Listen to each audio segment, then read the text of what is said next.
সম্মানীয় সুধী এসে বলছেন, দেখো তোমাদের নবীর নাম কি? তা বলছে মুহাম্মদ সাল্লাল্লাহু আলাইহি সাল্লাম। ভালো আপডেট, ভালো জেনারেল এডুকেটেড পারসন, সরকারি কোনো পোস্ট হোল্ড করছেন এমন আপনার পোস্ট হোল্ডার পারসন, তাকে বলছেন আপনার নবীর নাম কি? তা বলছে মুহাম্মদ সাল্লাল্লাহু আলাইহি সাল্লাম। তা বলছে আপনার নবী নবুয়ত পেয়েছেন কবে? তা বলছে I have no clear concept, no any idea about it matter.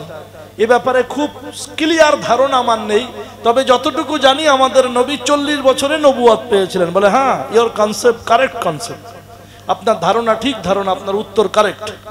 40 বছর বয়সে তিনি নবুয়ত পেয়েছেন। আর বলছে আমাদের নবী কে জানেন? বলে কে?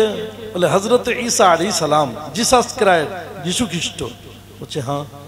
বলছে যিশু খ্রিস্ট কবে নবী হয়েছেন জানেন? বলছে না, বলেন। বলছে আমার কিতাব থেকে, ইনজিল থেকে বলবো না আপনার কোরআন থেকে বলবো? তা বলছে আপনার যেমন বক্তব্য আপনি বলুন। তা বলছে আগে আপনার কোরআন থেকে শুনুন। বলছে কোরআন থেকে শোনান। তাহলে কোরআন থেকে শোনাচ্ছেন। কোরআনে কারীম পারা নম্বর 16, পৃষ্ঠা নম্বর, সূরার নাম হচ্ছে সূরায়ে মারিয়াম। হযরত ঈসার আম্মার নাম কি? আলাইহিস সালামের আম্মার নাম মারিয়াম, মেরি বলে যাকে। তো এই মারিয়াম, এই সূরাটার নাম হচ্ছে মারিয়াম। ডান দিকের পৃষ্ঠাটা শুরু হচ্ছে 4 নম্বর পৃষ্ঠায়, আর 5 নম্বর পৃষ্ঠা থেকে আল্লাহ সুবহানাহু ওয়া তাআলা উপর থেকে 3 লাইন নিচে ঘটনা বলছেন, অযকুর ফিল কিতাবি মারিয়াম, অযকুর ফিল কিতাবি মারিয়াম। অযকুর বর্ণনা করো, জিকির করো।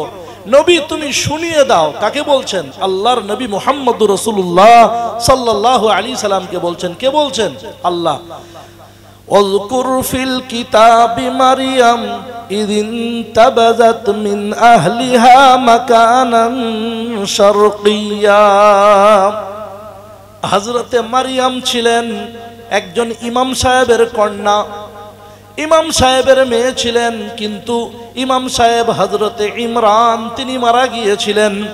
তাই এই ইমরানের কন্যা হযরতে ইমাম সাহেব ইমরান আলাইহিস সালাম পয়গম্বর, তার কন্যার নাম হচ্ছে মারিয়াম। এই মারিয়ামকে লালন পালনের দায়িত্ব দেওয়া হয়েছিল তার খালু জান হযরতে জাকারিয়া আলাইহিস সালাম, একজন নবী। তাকে তিনিও আপনার ওই বাইতুল মাকদিসের তিনি একজন গ্র্যান্ড ইমামদের মধ্যে আপনার উল্লেখযোগ্য একজন যোগ্যতম ইমাম। তার দায়িত্ব দেওয়া হলো, তিনি হযরতে মারিয়ামকে লালন পালন করছিলেন। আর মারিয়ামের জন্য উপরে চিলে কোটায় পর্দার সঙ্গে আলাদা সেপারেশন করে একটা রুম বানিয়ে দিয়েছিলেন। মারিয়াম ওখানে থাকতেন। মারিয়াম যেদিন যুবতী হলেন, মারিয়াম যেদিন ঋতুবতী হওয়ার পরে যেদিন পাক পবিত্র হলেন, ইদিন তাবাযাত মিন আহলিহা মাকানান শারকিয়্যা। শারকুন মানে হচ্ছে পূর্ব দিক, আর গারবুন মানে হচ্ছে পশ্চিম দিক। উনি বাইতুল মাকদিসের উপরে বড় দিঘি ঝিল আছে, ফাঁকা ময়দান, ওইখানে উনি চলে গেলেন গোসল করে পাক পবিত্র হবেন বলে। গোসল করে পাক পবিত্র হয়ে এইরকম অপসরী হুরপরি অতীব সুন্দরী জান্নাতের ডানা কাটা নারী হযরতে সৈয়দুনা ঈসা আলাইহিস সালামের আম্মা জান বিবি মারিয়াম, কুমারী মারিয়াম উনি আসছেন রাদিয়াল্লাহু তাআলা আনহা। সেই সময়ে ফাতামাসসালা লাহা বাশারান সাবিয়্যা, একজন হ্যান্ডসাম সুদর্শন পুরুষ, সুঠাম দেহের অধিকারী লোক তার রাস্তা আটকে দাঁড়িয়ে গেলেন। হযরতে মারিয়াম বলছেন, قالت إني أعوذ بالرحمن منك إن كنت تقيا। আল্লাহর দোহাই দিয়ে বলি আমার রাস্তা ছাড়ো, এখান থেকে সরে যাও। উনি বললেন, লিআহাবা লাকি গুলামান যাকিয়া, রাস্তা ছাড়বো না, তোমাকে একটা সন্তান দিতে এসেছি। কি দিতে এসেছি?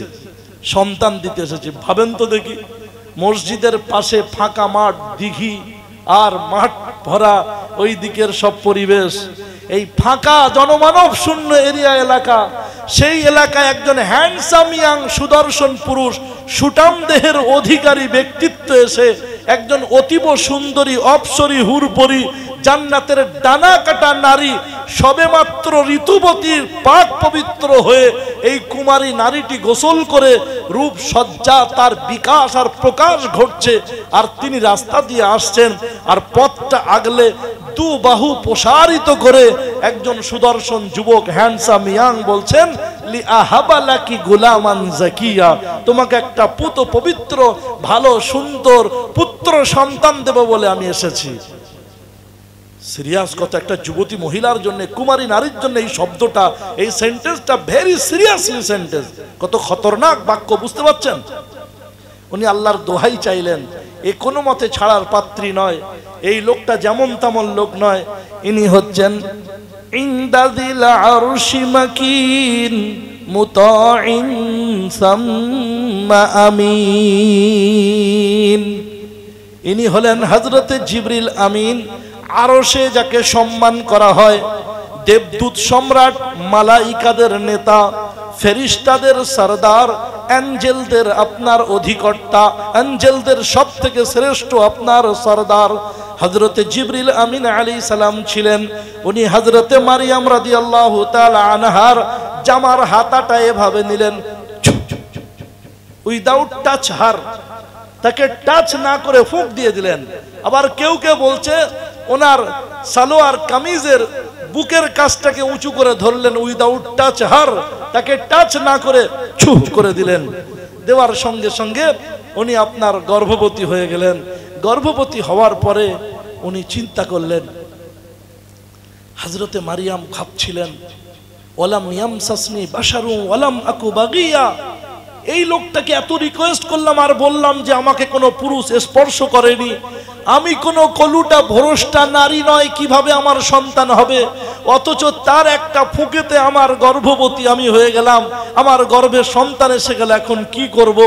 তাই চুপচাপ রাস্তার পাশে বসে বসে ভাবছিলেন, মৃত্যু কবলা হাযা ওয়া কুনতু নাসিয়াম মানসিয়া। কি সর্বনাশের কথা! আপনার এই মসজিদের পবিত্র একটা গৃহে চিলেকোঠায় আমি থাকতাম, মসজিদের ইমাম সাহেবরা আমাকে ভালোবাসতেন, আমার খালু এই মসজিদের সব থেকে বড় ইমাম হযরতে জাকারিয়া নবী, সেই নবীর তত্ত্বাবধানে লালিত পালিত হয়ে আজকে আমি এই মুখ কিভাবে দেখাবো? তাই আল্লাহর কাছে বলছিলেন, মৃত্যু কবলা হাযা, এর পূর্বে যদি আমার মওত হয়ে যেত তাহলে ভালো হতো। অকুন্তু নাসিয়াম মানসিয়া, অথবা মানবের স্মৃতিপট থেকে যদি আমি বিলুপ্ত হয়ে যেতাম, মারিয়াম নামে কোন নারী পৃথিবীর বুকে ছিল এটা যদি মানুষ না জানতো কতই না ভালো হতো। আফসোস করছিলেন, পরিতাপ পরিহাস করছিলেন, নিজের জীবনকে নিয়ে নালিশ করছিলেন, অভিযোগ করছিলেন। সেই সময় আল্লাহর পক্ষ থেকে সান্ত্বনা দিয়ে বলেন, ওহুজি ইলাইকি বিজিযইন নাখলাতি তুসাকিত আলাইকি রুতাবান জানিয়া। ওহুজি ইলাইকি বিজিযইন নাখলা, তুমি যে খেজুর গাছের গোড়াটায় বসে বসে আফসোস করছো, পরিতাপ করছো, নিজের জীবনে নিয়ে অভিযোগ করছো, নালিশ করছো, শিকায়েত করছো, এই খেজুর গাছের গোড়াটার ধরে একবার নাড়া দাও, তুসাকিতা আলাইকি, তোমার উপরে ঝরে ঝরে পড়বে রুতাবান জানিয়া, ডাসা পাকা তর তাজা খেজুর তোমার উপরে পড়বে। এইখানে আপনার মাদ্রাসার তালবিলিমদেরকে একটা প্রশ্ন করা হয়, আপনারাও প্রশ্নটা শুনে যান, যে আল্লাহ শুষ্ক খেজুর গাছে খেজুর ফলাতে পারেন, চট জলদি কুইকলি হঠাৎ করে সাডেনলি খেজুর ফলিয়ে দিলেন শুকনো খেজুর গাছে। মরুভূমির বিজন বালিয়াড়ি কাঁকুরে পাথরে মাটির উপর দিয়ে ঝর্ণা প্রবাহিত করতে পারেন, সেই আল্লাহ খেজুর গাছকে নাড়া দিতে বলছেন কেন? বিনা নাড়া দেওয়াতে আল্লাহ খেজুর ফেলতে পারেন না? পারেন কি পারেন না? তবুও কেন বলছে খেজুর গাছটা নাড়া দাও? তার মানে তোমাকে বাড়ি বসে বসে থেকে কুঁড়ে মুখ করলে হবে না, আর আল্লাহর উপরে ভরসা করবে আর বলবে তাওয়াক্কুল করছি, আল্লাহ তো সবাইকে খিলানেওয়ালা পিলানেওয়ালা, বসে থাকবো আল্লাহর মর্জি, ছেলেদেরকে লেখাপড়া না বানিয়ে তাদেরকে বানাবো দর্জি, আর আমি বাপ চুপচাপ থাকবো, কুঁড়েগিরি করবো, আর আমার ঘরে টাকা পয়সা চলে আসো। এমন আল্লাহওয়ালা আছে না নেই আপনাদের এলাকায়? তো বুঝছেন না, খাটতে চায় না, परिश्रम करते चाहे ना। अथच लक़द खलक़नाल इंसाना फी कबद, इंसान को बनाया गया मशक्कतों में, कष्ट एवं परिश्रम स्ट्रागल करार माध्यमे इंसान के बनानो হয়েছে। कष्ट करिনি আমরা, स्ट्रागल कष्ट परिश्रम ना करले केउ दुनियार बुके आसते पारताम ना। একজন সবল সক্রিয় অ্যাক্টিভ পুরুষের বীর্যে হরমোনে সাইটোপ্লাজমে এত পরিমাণ বাচ্চা থাকে, তার মিনিমাম কমসে কম পরিমাণ হচ্ছে প্রায় আপনার, যদি 1 লক্ষ মনে করেন তাহলে আপনাকে ভাবতে হবে যে এই শুক্রকীট, শুক্র ডিম্বাণুর মধ্যে ঢুকতে এর মধ্যে যে শুক্র কীট আছে, এই কীটটা আমার আপনার কীটটা মায়ের মাতৃগর্ভে প্রবেশ করতে, ডিম্বাণুর মধ্যে প্রবেশ করবার জন্য এই আপনার 99,999টা শুক্র কীটের সঙ্গে প্রতিযোগিতা করে, কম্পিটিশন করে, ফাইটিং করে, সবাইকে পিছনে ফেলে দিয়ে নিজে দ্রুত গতিতে স্পিডে অত্যন্ত আবেগঘন মুহূর্ত নিয়ে ফুল পিকআপ নিয়ে আর আপনার অ্যাক্টিভ হয়ে ডিম্বাণুর মধ্যে প্রবেশ করেছে। তাই জন্যই আমি আপনি মাতৃগর্ভের মধ্যে স্থান পেয়েছি। সেখানেও সমস্ত রকম ঘাত প্রতিঘাত উপেক্ষা করে 10 মাস কিংবা 9.5 মাস বা 9 মাস থাকার পরে সংকীর্ণ জায়গার মধ্যে দিয়ে একেবারে ক্ষুদ্র সংকীর্ণ স্থান থেকে কষ্ট করে স্ট্রাগল করে পরিশ্রম করে অত্যন্ত শক্তি এবং তাকত দিয়ে বাইরে বার হওয়া হয়েছে। তারপরে শীত গ্রীষ্ম বর্ষা শরৎ হেমন্ত বসন্ত সব কিছুর মোকাবেলা করে আজ এই পর্যন্ত আসা হয়েছে। তার মানে ইনসান আল্লাহ মানব সন্তানকে স্ট্রাগল করার জন্য পৃথিবীর বুকে পাঠিয়েছে। তাই নবীজি দোয়া করতেন, আল্লাহুম্মা ইন্নী আউযু বিকা, ওগো আল্লাহ তোমার কাছে আশ্রয় প্রার্থনা করি গরীব হওয়া থেকে, তোমার কাছে আশ্রয় প্রার্থনা করি ভীতু এবং কাপুরুষ হওয়া থেকে, তোমার কাছে আশ্রয় প্রার্থনা করি কুড়ে এবং অলস হওয়ার থেকে। এজন্য ইনশাআল্লাহ আজকে নিয়ত করে নি আমরা ইনশাআল্লাহ কুড়ে আর অলস হব না। মনে থাকবে ইনশাআল্লাহ সবাই কর্মঠ হব ইনশাআল্লাহ। আমাদের বাড়ির মায়েদেরকেও কর্মঠ বানাবো। যদি আপনার স্ত্রী শিক্ষিতা হয় তাহলে তাকে বাড়িতে কম্পিউটার ল্যাপটপের ব্যবস্থা করে কম্পোজিং শিখিয়ে দেন। 3 মাসে কম্পোজিং করতে পারবে। 1 পৃষ্ঠা কম্পোজ করলে কলকাতা পাক সার্কাস যোগাযোগ করবেন, কোথাও যেতে হবে না, বাড়ি বসে কম্পোজ করে প্রিন্ট আউট ওখানে বার দেবেন, ওখান থেকে প্রিন্ট আউট করবে। 1 পৃষ্ঠা বাংলা, 1 পৃষ্ঠা ইংরেজি। আপনার স্ত্রী শিক্ষিতা হলে তার দ্বারাই কম্পোজিং করে আপনার স্ত্রীকে ঘরে বসিয়ে আপনি পার ডে 500 টাকা ইনকাম করাতে পারবেন। প্রিয় হাজরিন, স্ত্রীর হাতে মোবাইল ছেড়ে দিলেন, সে নাটক, কখনো ফজার নাটক, কখনো আপনার উত্তম কুমারের ডায়লগ, কখনো আপনার বিভিন্ন কমেডিয়ানদের কমেডি দেখে হেসে খেলে সময় পার করছে, বাচ্চাদের লাইফ বরবাদ হচ্ছে, আপনার ফিনান্সিয়াল কন্ডিশন খারাপ হচ্ছে, দেশের পরিস্থিতি খারাপ হচ্ছে, বসে বসে কুড়ে হয়ে নারীরা অর্থ নষ্ট করছে। এজন্য আপনার স্ত্রীকে অ্যাক্টিভ বানান। আপনার স্ত্রী যদি অত শিক্ষিতা না হন, অল্প অর্ধ শিক্ষিতা হন, এলাকার বড় বাজার থেকে মার্কেট থেকে তুলো কিনে নিয়ে আসুন, কাপড় কিনে নিয়ে আসুন। আপনার স্ত্রীকে 3 মাস ট্রেনিং দিয়ে বাড়িতে বসিয়ে কোনো মহিলার মাধ্যমে ট্রেনিং দিয়ে হয় কাপড় কাটা, নতুবা আপনার তুলো দিয়ে ফুলবুটি বানানো, ফুল বানানো, এক ডিজাইন তৈরি করার বিদ্যা তাকে শিখিয়ে দিয়ে তার মাধ্যমে এই কাজ করিয়ে দেশ এবং আপনার সংসারের আর্থিক পরিকাঠামোকে সবল করার চিন্তা ভাবনা নেন। আপনি ইনশাআল্লাহ পরিশ্রম করুন, আমরা সবাই মিলে পরিশ্রম করব, দেশের উন্নতি হবে, অগ্রগতি হবে। আমরা ইনশাআল্লাহ কেউ কুঁড়ে হব না ইনশাআল্লাহ। ফজরের আগে উঠবো না পরে উঠবো? সবাই বলেন আগে না পরে? আল্লাহর নবী যেদিন থেকে নামাজ ফরজ হয়েছে, সাহাবায়ে কেরাম যেদিন থেকে নামাজ তাদের উপরে ফরজ হয়েছে, তারা আগে উঠেছেন না সূর্য আগে উঠেছে? উত্তরটা জানতে চাইছি। তারা আগে উঠেছেন না সূর্য আগে উঠেছে?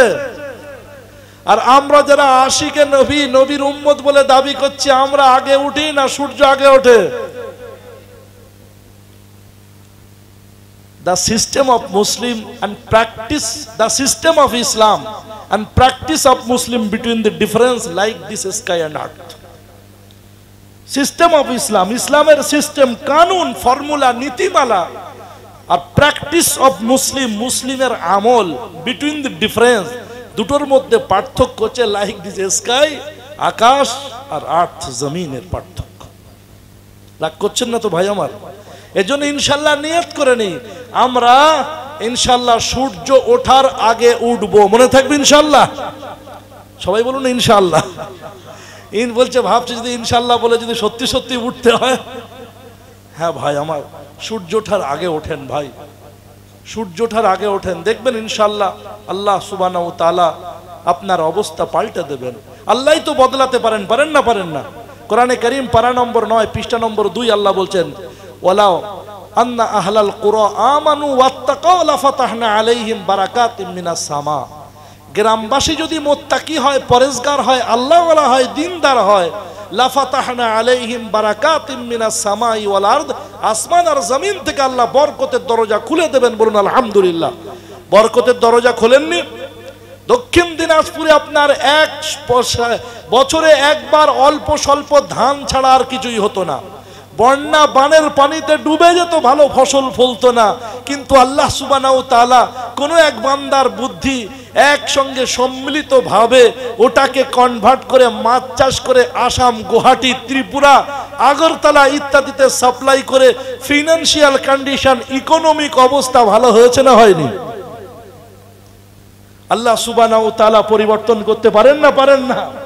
যে আফগানিস্তানকে চুষে ছোবড়া রেখে আঁখ চিবিয়ে রস বার করে নিলে যেমন ছোবড়া থাকে, আফগানিস্তানকে এরকম ছোবড়া ছেড়ে চলে গিয়েছিল। জাতিপুঞ্জ, রাষ্ট্রপুঞ্জ ওদেরকে আপনার সদস্য বানাতে অস্বীকার করেছিল। এই রকম দেশকে আমরা সদস্যতে নেব না। আলহামদুলিল্লাহ, তারা বলল লাকালু মিন ফাওকি ওয়া মিন তাহতি আরজুলিহিম, যদি তোমরা মুত্তাকি হও, পরেজগার হও, তাহলে আল্লাহ ব্যবস্থা করবে। ওখানকার আপনার খাদ্যমন্ত্রী শেখুল হাদিস, ওনার কাছে আপনার লোকে আবেদন করলো, হুজুর আমরা যে আফিম চাষের জন্য আমাদের জমিন আছে, আমরা কি চাষ করব? উনি বললেন না, আফিম চাষ চলবে না, নাজায়েজ, হারাম করা হবে না। লোকজন বিভিন্ন রকম কিছু কথা বললেন যে কেন করব না, ইত্যাদি ইত্যাদি ব্যাপার। প্রিয় হাজরিন, আল্লাহর কুদরতে আল্লাহ সুবহানাহু ওয়া তাআলা পাহাড়ের পাদদেশে বিভিন্ন জায়গায় এত পরিমাণ ডালিম গাছ উৎপন্ন করলেন, আর ওই ডালিম গাছে এত বড় বড় আনার হলো, ডালিম হলো, বেদানা তৈরি হলো। ওই বেদানার খাঁটি জুস ওখান থেকে বার করে বিদেশে সাপ্লাই হচ্ছে। অল্প কিছুদিনের মধ্যে আল্লাহ সুবহানাহু ওয়া তাআলা তাদেরকে আপনার ব্রোঞ্জের খনির সন্ধান দিলেন, সেখান থেকে ব্রোঞ্জ বার হতে আরম্ভ হলো। পার্শ্ববর্তী বর্তমান বিশ্বের সব থেকে বড় বিজনেস শক্তি যাদের হাতে, ওই চীন, চায়না বলল, এসো বন্ধু, তোমার সঙ্গে 650 কোটি টাকার বিজনেস চুক্তি, বিজনেস এগ্রিমেন্ট, ব্যবসায়ী চুক্তি করব।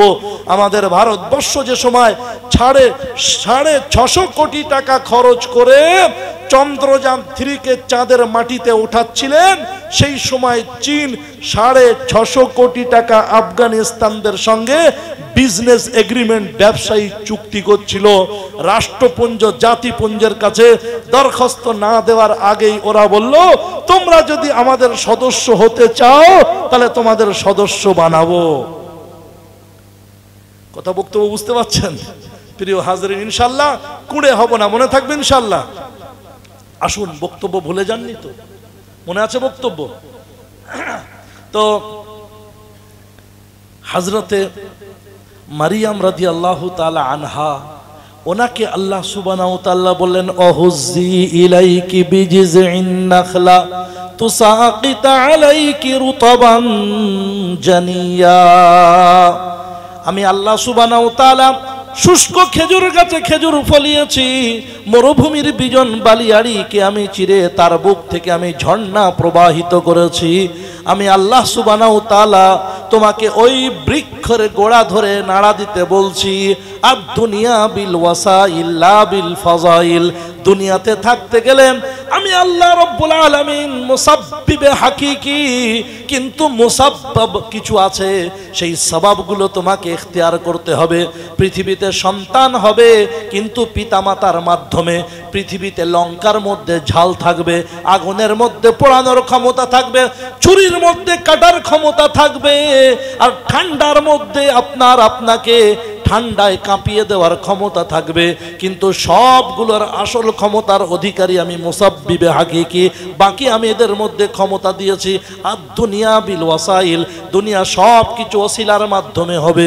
সম্মানীয় সুধী, তাই কর্মঠ হতে হবে, অ্যাক্টিভ হতে হবে, ওয়ার্কার হতে হবে, কাজের মানুষ হতে হবে। এই খেজুর পান খাও আর এই ঝর্ণার পানি পান করো, আর যে সন্তান তোমার হলো এই সন্তানটা দেখে তুমি চক্ষু ঠান্ডা করো।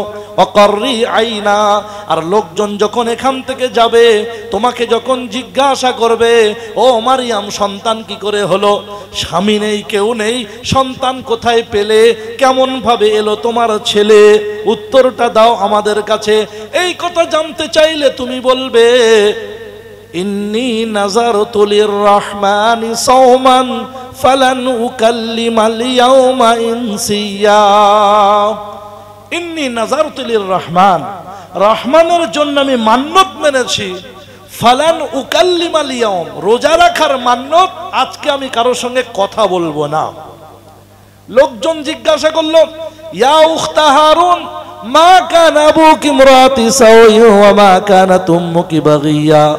তোমার মা তো খুব ভালো মানুষ ছিলেন, তোমার আব্বা তো খুব ভালো মানুষ ছিলেন, তুমি এই কলুটা ভরসটা নারী কেমন করে কোত্থেকে এসে গেলে, কেমন করে কোত্থেকে তোমার সন্তান হলো বিনা বিয়েতে, কে তোমার স্বামী বলো না, কিভাবে কার সঙ্গে তুমি তোমার ইজ্জতকে হরিত হতে দিলে বলো না, কেমন করে সন্তান হলো বলো। সবাই যখন এইভাবে প্রেসার কিট করছিল, উনি তখন কি করলেন, ফাশারাত ইলাইহি, আঙুল দিয়ে ওই সদ্যজাত শিশু সন্তান বাচ্চার দিকে তাকিয়ে দেখিয়ে দিলেন, আর বললেন যা কিছু জিজ্ঞাসা করবার একে জিজ্ঞাসা করো। ফাশারাত ইলাইহি, হযরত ঈসা আলাইহিস সালামের দিকে আঙুল দিয়ে ইশারা করলেন আর বললেন একে জিজ্ঞাসা করো। লোকজন বললেন, কাইফা নুকাল্লিম মান কানা ফিল মাহদি সাবিয়া, ছোট বাচ্চা যে দোলনায় দোল খায়, ছোট বাচ্চা যে কোলেতে বসে থাকে, তার সঙ্গে কথাবার্তা কিভাবে বলা সম্ভব হয়? ফিল মাহদি সাবিয়া, শিশু ছোট বাচ্চা মায়ের কোলে দোলনাতে দোল খাচ্ছে, দোলনাতে আছে, কোলেতে আছে, তার সঙ্গে কথাবার্তা বলা কিভাবে সম্ভব?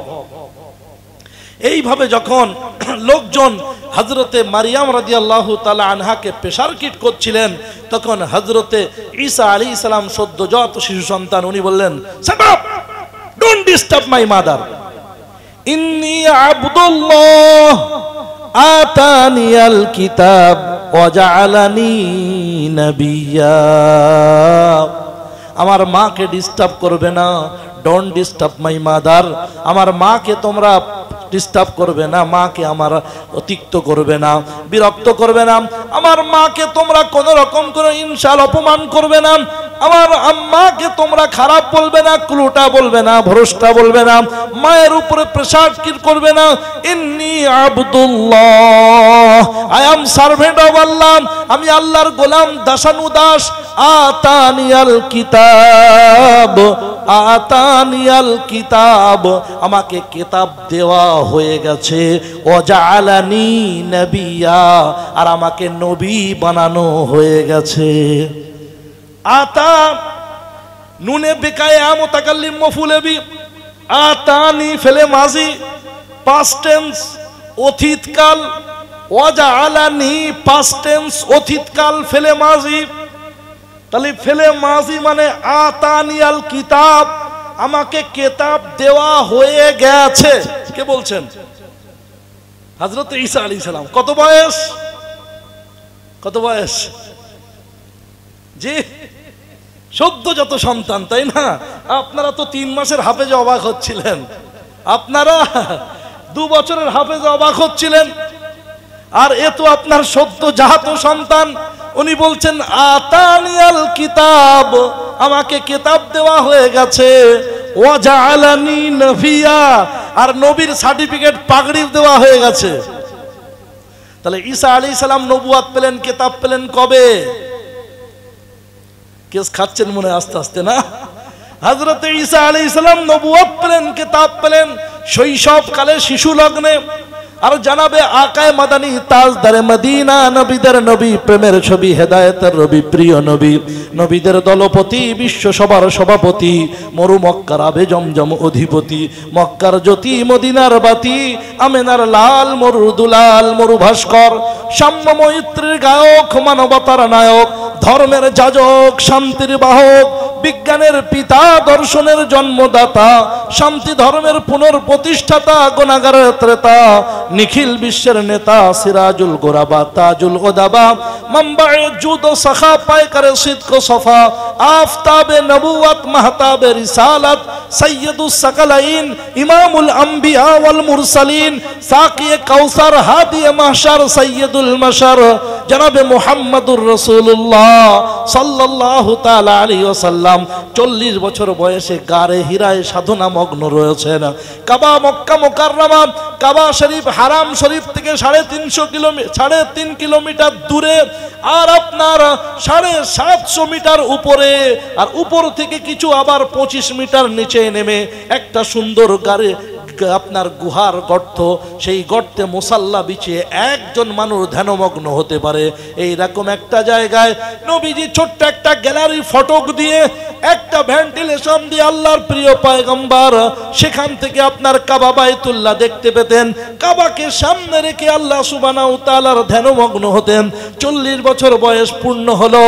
জিবরিল আমিন এক পড়ন্ত বেলায় গোধূলি লগ্নে রাখাল বালকের দল যখন ভেড়া, মহিষ আর উটের পাল নিয়ে ঘরে ফিরছে, সারাদিনের পরিশ্রান্ত ক্লান্ত রবি যখন পশ্চিম দিকে অস্তমিত হতে উদ্যত, সারাদিনের আপনার ক্লান্ত রবি পূর্ব দিগন্ততে, পশ্চিম দিগন্তে মুখ ঢেকে নেবে, এইরকম পড়ন্ত বেলায় গোধূলি লগ্নে লাল রক্তিমা ভানিয়ে সূর্য যখন পশ্চিম দিগন্তে ঢলে পড়েছে, জিবরিল আমিন এসে নবীকে ডেকে বলছেন, ইকরা, পড়ো।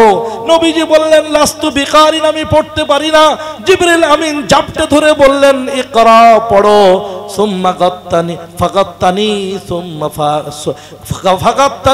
জিবরিল আমাকে জাপটে ধরলেন, সুম্মা আরসালানি, তারপর আমাকে ছেড়ে দিলেন। আবার বললেন, ইকরা ইয়া মুহাম্মদ, ও মুহাম্মদ পড়ো। এইভাবে করতে করতে জিবরিল আমিন 3 বার আমাকে জাপটে ধরলেন আর ছেড়ে দিলেন, আর আমাকে বললেন পড়ো। এই করতে করতে চতুর্থবারে নবী পাক সাল্লাল্লাহু আলাইহি সাল্লাম পড়লেন, ইকরা বিসমি রাব্বিকাল্লাযী খালাক, খালাকাল ইনসানা মিন আলাক, ইকরা রাব্বুকাল আকরাম আল্লাযী আল্লামা বিল কলম, আল্লামাল ইনসানা মা লাম ইয়ালাম। At first 5 sentences of the Holy Quran, পবিত্র কোরআনের স্টার্টিং, পবিত্র কোরআনের এই ওহির সূচনা 5টা আয়াত সূরা আলাকে 30 নম্বর পারায় হয়েছে। প্রিয় হাজিরিন, এই দিন থেকে নবীর নবুয়ত শুরু হয়েছে, কিতাব দেওয়া শুরু হয়েছে। তাহলে আমার নবী, আপনার নবী নবুয়ত পেলেন কত বছর বয়সে? সবাইকে বলতে হবে কত বছর বয়সে? 40। আর সাইয়্যিদুনা হযরত ঈসা আলাইহিস সালাম নবুয়ত পেয়েছেন কত বয়সে? কেস খাচ্ছেন বলে আস্তে আস্তে কথা বলছেন, কথা বুঝছেন না? শৈশবকালে নবী হয়েছে। তাহলে কাদের নবী বড়? কি করে হলো? যুক্তি আসতে হবে তো না? ছোট তবলিগ করি, বড় তবলিগ শোনেন, কোথায় পৌঁছাচ্ছে। আপনাদেরকে জিজ্ঞাসা করেছিলাম, একজন লোক জেগে বসে আছেন, একজন লোক শুয়ে আছেন, অ্যাড্রেস ঠিকানা যদি গন্তব্য ডেস্টিনেশনের জানতে হয়, জিজ্ঞাসা করতে হয়, আমি হারুন রশিদ প্রাণ সাগরের হাফেজিয়া নিজামিয়া মাদ্রাসায় আসবার জন্যে, আদর্শ শিশু একাডেমিতে আসবার জন্যে ঠিকানা প্রতীক্ষালয়ে অবস্থানরত একজন ঘুমন্ত চাদর মুড়ি দিয়ে শুয়ে আছেন তাকে, না যিনি জেগে বসে আছেন তাকে জিজ্ঞাসা করতে হবে। আপনারা উত্তর কি দিয়েছিলেন? জেগে যে বসে আছে। তাহলে সাইয়্যিদুনা হযরত ঈসা আলাইহিস সালামকে আল্লাহ সুবহানাহু ওয়া তাআলা কোরআনে কারীম পারা নম্বর 6 পৃষ্ঠা নম্বর 2 ডান দিকের পৃষ্ঠা উপর থেকে 3 লাইন নিচে আল্লাহ বলেন, ওয়ামা কাতালুহু ওয়ামা সালাবুহু ওয়ালাকিন শুববিহা লাহুম।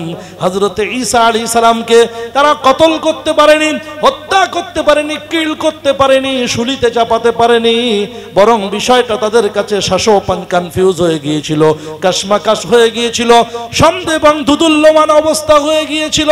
তারা বুঝতে পারেনি, তাদের মধ্যে বিষয়টা মোশতাবে হয়ে গিয়েছিল।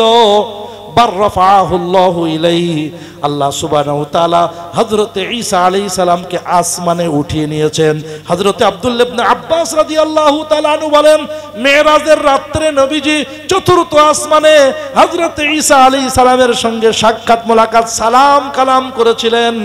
যখন সব নবীদের সঙ্গে পরপর সালাম হচ্ছিল, হযরত ঈসা আলাইহিস সালামকে চতুর্থ আসমানে সালাম করেছেন। ঈসা আলাইহিস সালামের চুলের একটিন সবকিছু জেনেছেন। আল্লাহর নবী বর্ণনা করেছেন কেমন তাকে দেখতে, গায়ের রং কি ইত্যাদি বিস্তারিত বর্ণনা, সেদিকে যাচ্ছি না, সময়ের স্বল্পতাকে সামনে রেখে দ্রুত বলছি।